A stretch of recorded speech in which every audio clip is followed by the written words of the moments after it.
Okay, next step on the sweeper assignment. I'm going to go back to my drive and find my folder. And let me switch to bigger icons here so you can see this. So to open up your session, you're going to want to find this black folder that says the name of your session that you created. Open that up, and then inside that folder there should be a little black piece of paper with colors on it that has the name of your session. It's a .als file. Double click on that. That will open up your live session. .als stands for Ableton Live Suite. Okay, and here's where we left off. There's my voice chopped into 3 different pieces. In this step, I'm going to talk about how to process your voice and sweeten it and make it sound a little bit better. So the first thing you need to look at is where your levels are at now. And you can see there's some variation in my levels. Sometimes I said when I very first started, I was quite loud. I was probably leaning in on the microphone a little bit. And then as I finished that sentence, it got quieter. Same thing here. It kind of has loud and quiet spots, right? A little bit of that's natural. But a big part like this can really give you a lot of troubles when you're trying to get your levels set in your sweeper. So zoom in on that. You can't go any louder than the limits of the section there.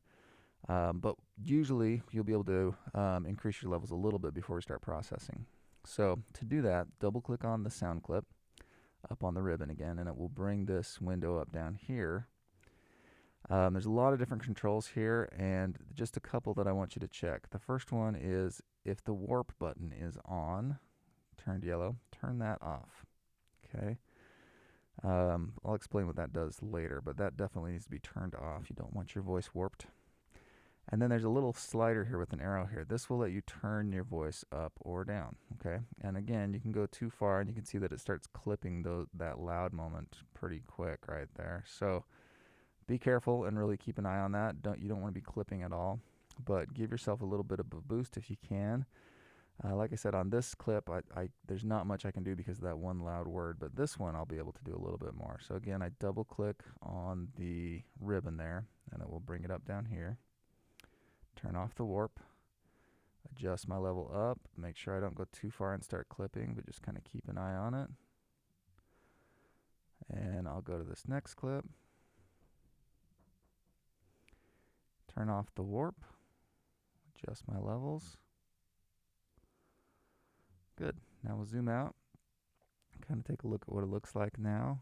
Looks like I might have a little problem on this one. I'm going to turn down the gain just a little bit.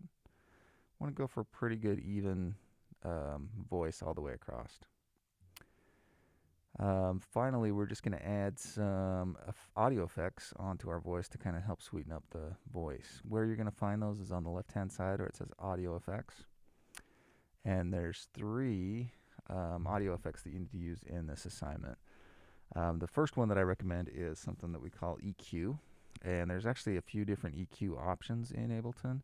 I'm just going to show you 2 of them that I really like to use. The first one is channel EQ. So again, if you go over to audio effects, channel EQ, click and just drag that anywhere on the track, and it will actually be applied to anything that is on the track. So this is going to apply to all 3 of the clips, anything that's horizontal.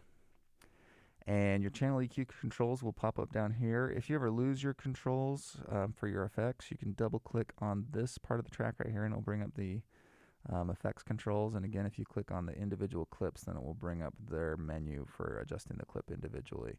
But this will bring up anything that's affecting the whole track. So a few controls on here. It's just like your car stereo. You got low, mid, and highs. But not like your car stereo. You've also got what's called a low cut or a high pass filter. This will really help get rid of rumbling, handling noise, plosives, and that kind of thing.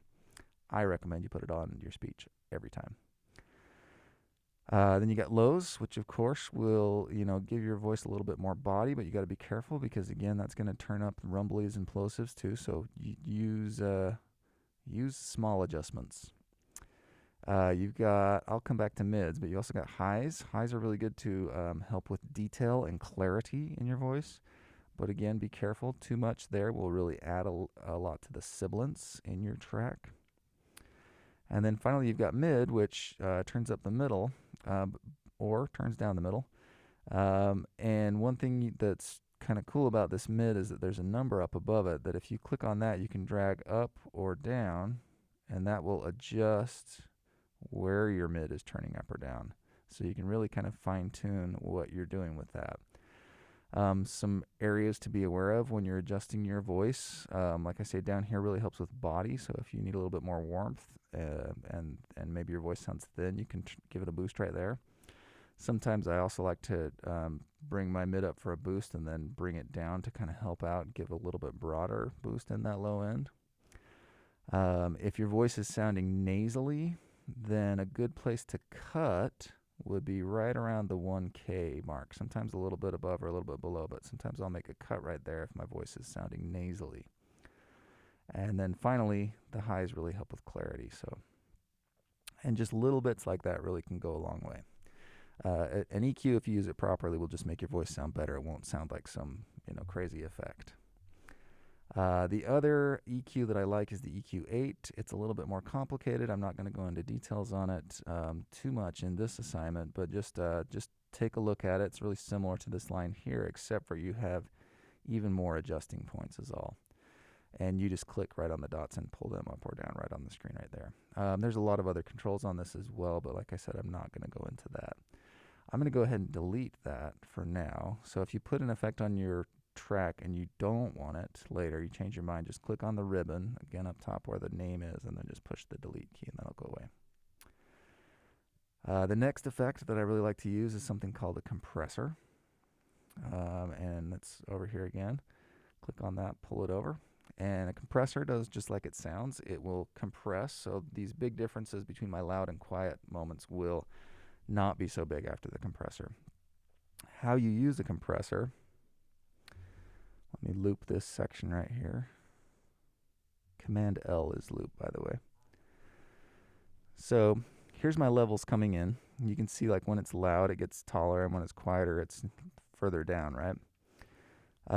So the first control that you want to control on the compressor is your threshold. That is when is the compressor going to turn on. And we want it to compress the louder moments, but not so much the quieter moments, right? And so bringing that down so that it hits those louder words, but doesn't maybe so much hit the quieter words, then it's only going to compress these really louder moments, and then that will make it more even overall. You can mess with your output, but by default, this makeup button is on, and the makeup button will automatically add some volume to your track, and so you'll hear it get louder as you pull that threshold down overall, even though you are compressing the louder words. Your quieter words are actually getting boosted.